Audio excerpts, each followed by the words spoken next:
Good evening and welcome to this election special of Have I Got News For You? I'm Jo Brand. And the result is, of course, TBC. Oh, sorry, no, that should have been filled in. And the result is, of course, total bloody chaos. In the news this week, in the race to be the first constituency to declare, there's evidence that the counters at Newcastle Central may not have processed all the votes properly.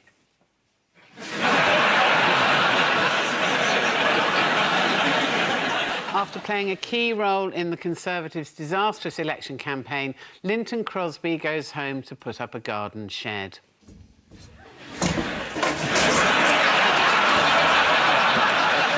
As he waits to be served a much-needed drink, Nick Clegg struggles to accept how much contempt he was held in by his own constituency.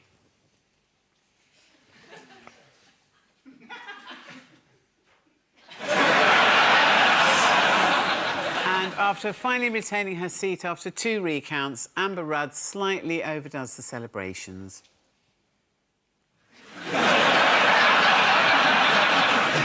On Ian's team tonight is a comedian who spends his time touring the country, making things up and bringing laughter to millions. No, it's not Theresa May. Please welcome Ross Noble.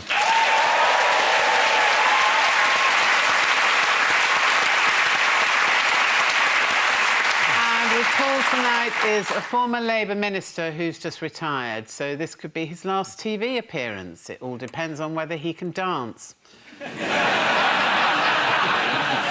If he can't, we'll see him on Strictly. Please welcome Alan Johnson.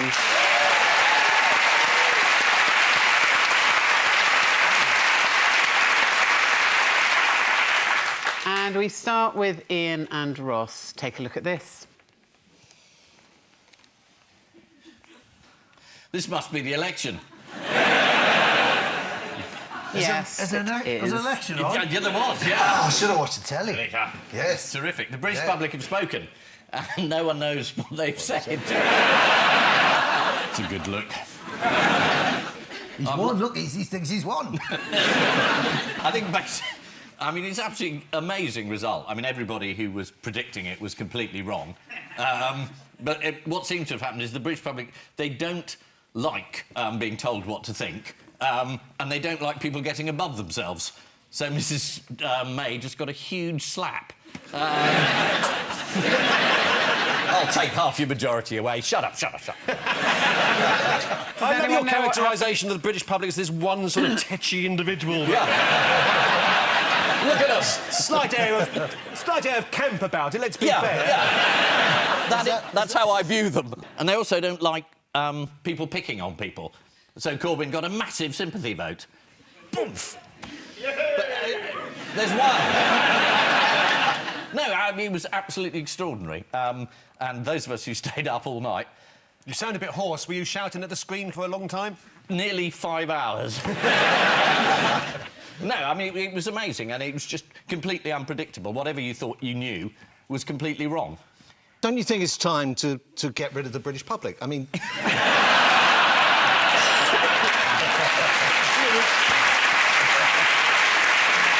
They are getting in the way, aren't they? They are. Yeah. They're getting in the way. I mean, to be fair, that is what May is planning to do. Because we've got too many old people, so she's just going to go, I think we could just get rid of them as quickly as possible. I mean, we had it with Europe, we've had it with the local elections. I mean, they keep doing things that we don't want them to do, and it's...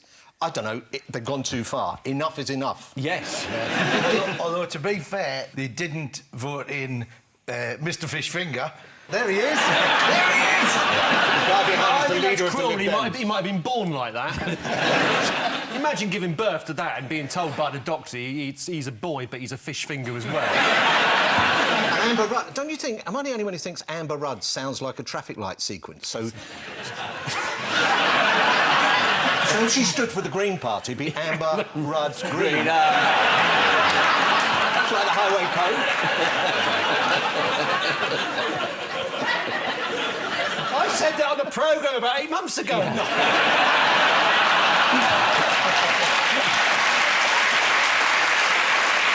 What happened? Oh, Steve, We got off the election because we who's got lost interested. their seat? Yeah, OK, all right. Paul Nuttall. Paul Nuttall has just resigned.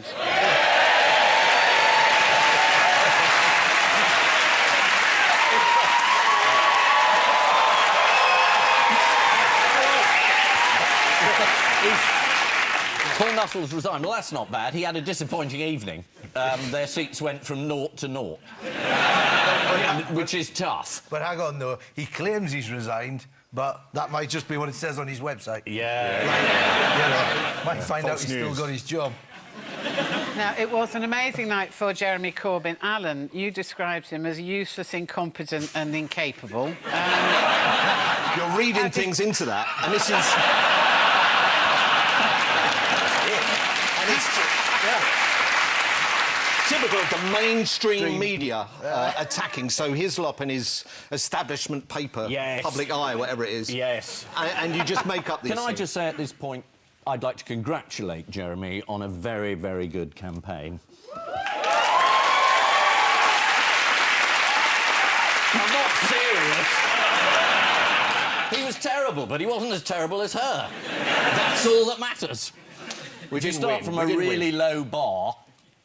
Yes. A huge success. But He's we- now as successful as Gordon Brown was when he lost.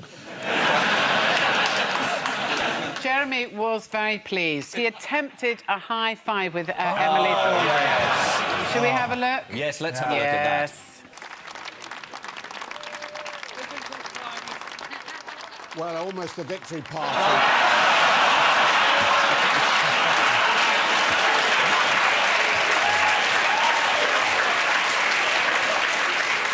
Essentially, he saw the opportunity was there. Everybody would see it as a mistake. And that's the thing, like, typical of a politician, he just fronted it out and pretended it didn't happen. Yeah. Whereas what he should have done is he should have just owned it and gone, ha, ha, ha. And just, you know... So no one could quite believe the exit poll when it was announced at 10 p.m. But sadly, for Theresa May, exit meant exit.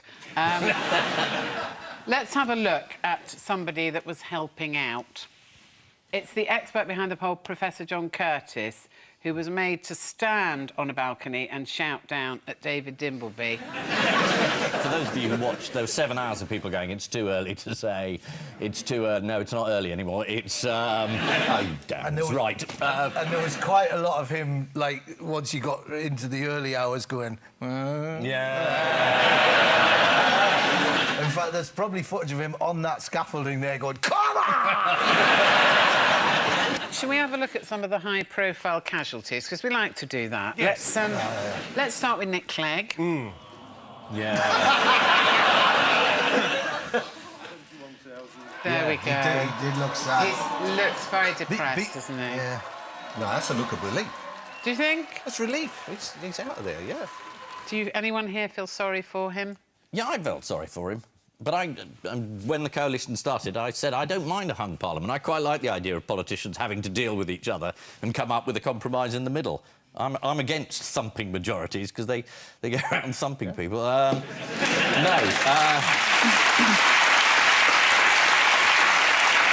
Would you like to see Laura Kuenssberg talking about Tim Farron's close shave? No. Yes.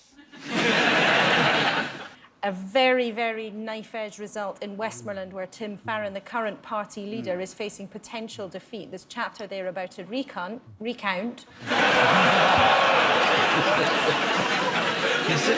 The thing about that is, right, is she's been working so hard, like, she's just non-stop, she hasn't had a break. And the other day, she was on the news and she said she was supposed to say they've been out there shaking hands and kissing babies, and she was mad. I swear to God. And she went, they've been out there shaking babies. And I was also like, what? It was just like, Theresa May's going, I really don't want to continue. And just So, Paul, let's just take you briefly back to a painful area, Amber Rudd. She won after 2 recounts, Yes. OK? Although Diane Abbott said it was 5. And will Amber Rudd be the next leader, do you think, anyone? Well, if she does become the next leader, I can imagine the headline writers will have a field day with her name. Yes. It's almost like a traffic light. Traffic light sequence. Who was looking very happy at the result? Jeremy. Jeremy Yeah, Corbyn. no, but think Tory, who's recently not... Or Osborne. Yes, indeed. Yeah. Osborne. Yeah, he was on ITV. Yes, They he had a was... special smugometer for him. Well, He had little curly shoes on with bells, and he was skipping. Well, should we I just can't have imagine a George look? Osborne looking smug. Well, here we are. Have a look. There he is. And he had a strange habit of, look at this, giving the viewer a piercing stare. Let's have a look.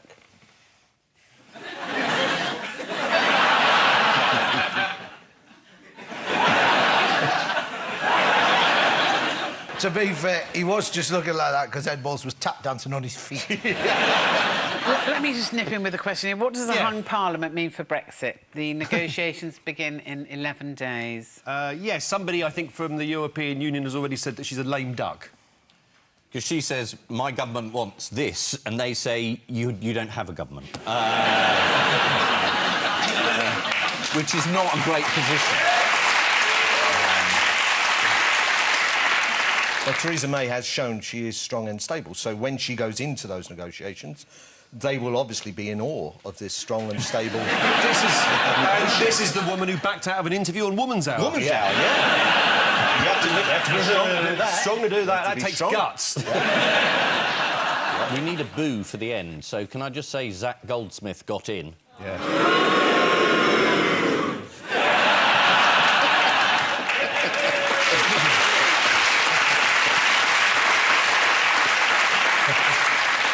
So, who definitely won't be happy to hear there might be another general election? Who do we remember? Is it everyone? Well, Brenda from Bristol. yeah. Remember how she reacted to the news? You're joking. Not another one? Oh, for God's sake, I can't, honestly, I can't stand this. There's too much politics going on at the moment. Why does she need to do it?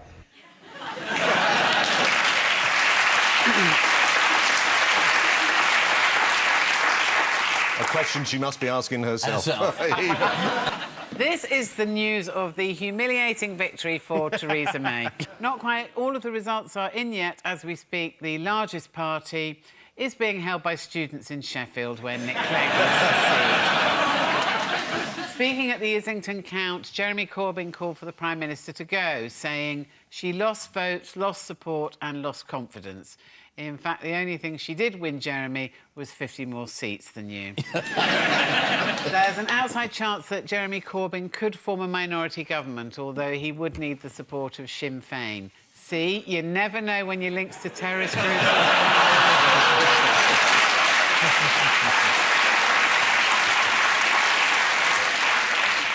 Paul and Alan, take a look at this. Yeah. Oh, well, this seems to be the same question as they had. There's Theresa May. Who's that? Don't know, Mr Sesame Street. That's going to happen to Transport in Britain. He's on a coach. We've seen all these people already. I refer, Your Honour, to my client's previous answer. Yes, I just think a slightly different slant Oh, is there? on it. Yeah. This was the last few days of Theresa May thinking she had a political future. Yes. Now, she was flummoxed by a tough question on ITV. Do you know what it was? What's your favourite colour? Oh, yes. It was something like, what is the craziest thing or the craziest thing you've ever done? The maddest thing you've ever done? Yes. Naughty. Naughty. That's right. Well, I'm indebted to the MP from Rochdale North. Let's have a look and see exactly what she did say. What's the naughtiest thing you ever did? Oh, goodness me. Well, I suppose the... The threesome with John Major and Nicholas gosh. Soames. I'm not quite sure. There must have been a moment. Nobody's ever perfectly behaved, are they? I mean, you know, I have to confess, when me and my friends sort of used to run through the fields of wheat, the farmers weren't too pleased about that. But to be fair, what she didn't say was that she was carrying another child who had a terrible wheat allergy. She just run it like that, and his head was all swollen up. Basically, I mean, the thing is, right, is that the campaign was so terrible, and she did such an appalling job and she still was trying to make out that, you know, what she should have done there. What's the worst thing? She should have gone, I shot a man in Reno just to watch him die. She should have done. Just... Now, I'm going to ask you lot then, what's the naughtiest thing you've ever done? Ian? Yeah, come on, Ian. This'll be interesting. Tell them about the threesome with Lady Antonia Fraser and Harold Pinter.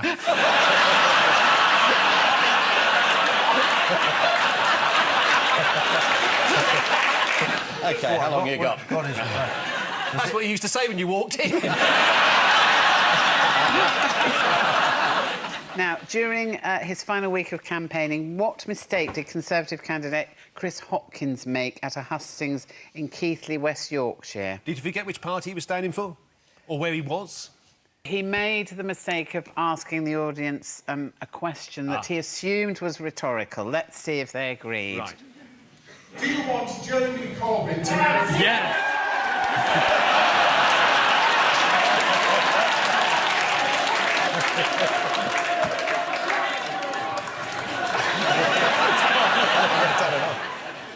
And the seat was won by John Grogan, Labour's candidate there. So... Thank you, John Grogan's family. This is the final few days of the election campaign, during which the BBC has without doubt been unashamedly biased in favour of the party you didn't vote for. Diane Abbott did what's known as a Theresa May and failed to turn up for a debate on Woman's Hour because she was ill. To be fair to her, she did phone in saying she had a temperature of 5,000. A senior Labour source has dismissed Corbyn supporters as a coalition of Lennonists and John Lennonists. Missing out the most feared of all, the Ringo Starlinists.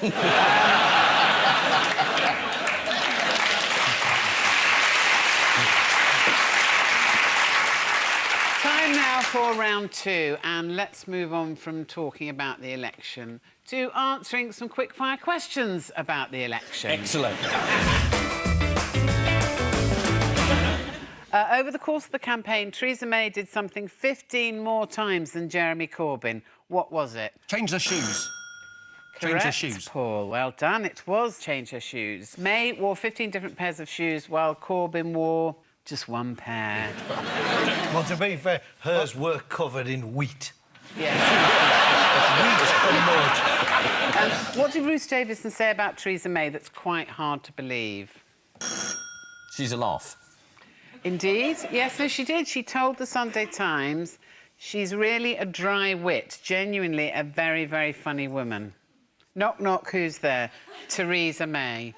Only joking, it's Amber Rudd.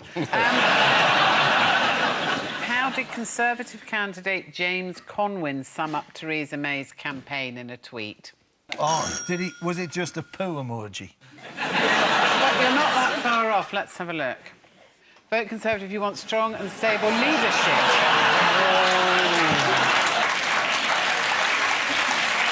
What did we find out is older than 11 members of the previous cabinet?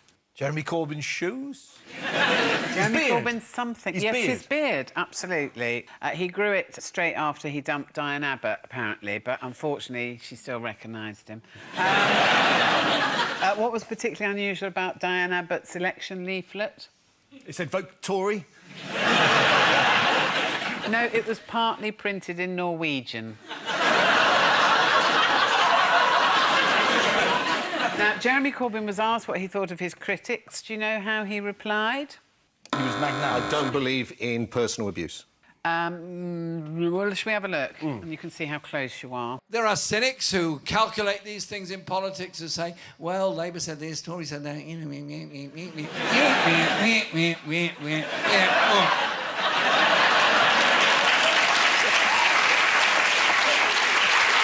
And finally, in this round, have a look at this picture and tell me which one of these microphones hits Boris Johnson in the face. You've all got to pick one, OK? I'll go for the biggest blue one. I'll go for the red one. I'll go for the one that says "oof." I'll go for that black one on the end there. OK. Shall we have a look? Yeah. Yeah. The people voted by a convincing majority. Red one's moving on. Go on, come on, Blue. Red one's Go on, Blue. Go on, Blue. Go on, Blue. Go on, Blue. Red one's up. Take it on, Red one's up. Blue. It's there. It's... Oh.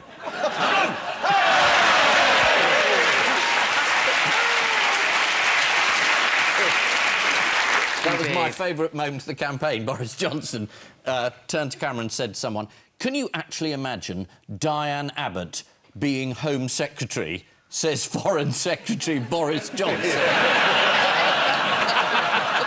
OK, time now for the Missing Words round, which this week features as its guest publication House of Commons New Members Guidebook, which is given to all new MPs. And we start with, please do not what until you have been allocated a permanent office. Is it, please do not resign as Prime Minister? Do not order envelopes. I think, Paul, actually, you're the nearest there. It's please do not order large amounts of stationery until you've been allocated a permanent office. I always thought they got their stationery when the Speaker shouted, order, order. Anyway. Sorry, Ian. No, it's good. Was it? No. Excellent. Excellent. Yeah, look, Alan was writing it down. Yeah.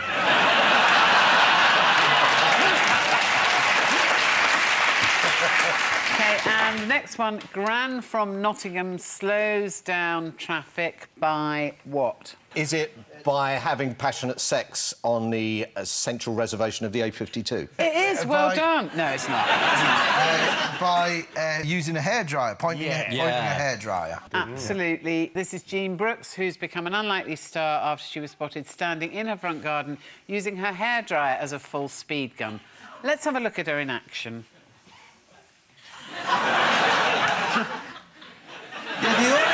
The only thing here, though, what she's not fully thought through, is that just looks like she's got a gun.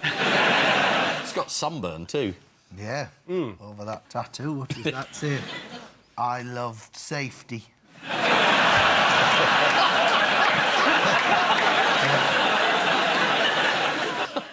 OK, next one. Donald Trump is awarded the title of what 3 years in a row? Cheesy what's it look-alike? Caveffi of the Year. It's actually Super Senior Club Champion. A reporter this week tweeted the Champions Board at one of the Trump National Golf Clubs. Let's have a look. Oh, well, that's not rigged, then. Also this week, Vladimir Putin was interviewed by American news anchor Megyn Kelly, who said, off-camera and privately, he was warm, extremely polite and inquired after my family. No, Megyn, don't tell him about your family! Next, you should notify colleagues whenever you intend to what? Oh, is this from the Members' Handbook, Alan? Yeah. It's whenever you're going to mention them in a speech. What about if you're going to use part of their speech and pass it off? That's only Amber Rudd who's ever been known to do that. He's so hurt. Yeah, actually, the correct wording is when you're going to refer to them in the chamber. The guide also gives a list of catering outlets and bars where you can enjoy breakfast, a quick cuppa, informal lunch, table service lunch, snacking, afternoon teas, informal dinner, table service dinner and drinks. What? No 11s? Next, we aim to have you what within 1 week? Under Boris Johnson. We aim to have you sworn in. Yes, it's pretty much what you said, but the wording is up and running. Up and running in a week. Just one of the many reasons why I'm not an MP. Next. Irish nun and policeman go viral after what? Meeting Scotsman in pub for a joke. Football. Playing football. Football? It is a football keepy-uppy contest. Let's have a look. June Larkin. Woo! Congratulations. Yeah, she's good. You can pick up basket number 2 in there. She's very good on the cross.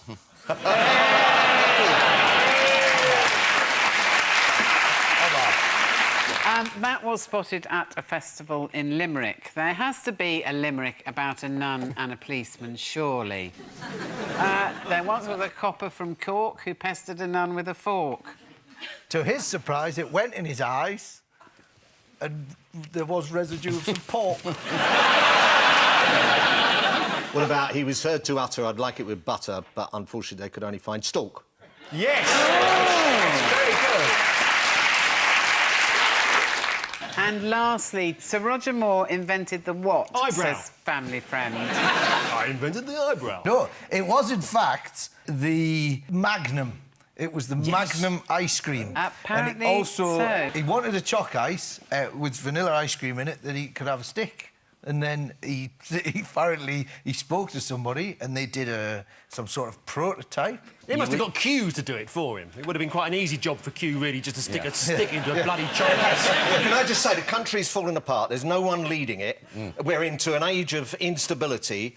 There's the EU elections, and all you can talk about is flaming choc ices and sticks. No, a flaming choc ice wouldn't work, Alan. No. That's why, you know, in the end you had to go. Do you want to know the final scores? Put it this way, if we've lost, we'll still claim a victory, because that seems to be the way that it's going. That's right, claim your victory then, because Ian and Ross have 8 and Paul and Alan have 9.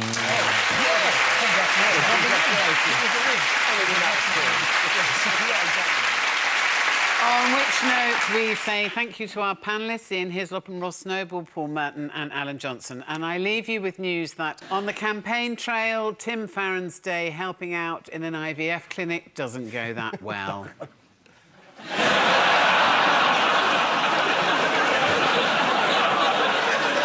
In Somerset, after steering his MP to victory, Jacob Rees-Mogg's campaign manager heads for home.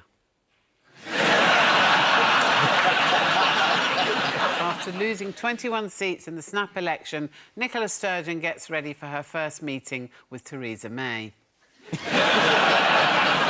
To cap an almost perfect week, Jeremy Corbyn's car runs over Laura Kuenssberg's foot. And in London, as Theresa May's car pulls up outside her house, one resident decides she'll pretend to be out.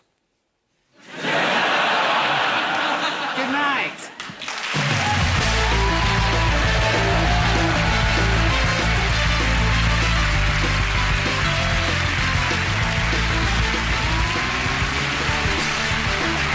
For more observations erring on the cheeky side, pop onto the Radio 4 website to listen back to tonight's News Quiz election special.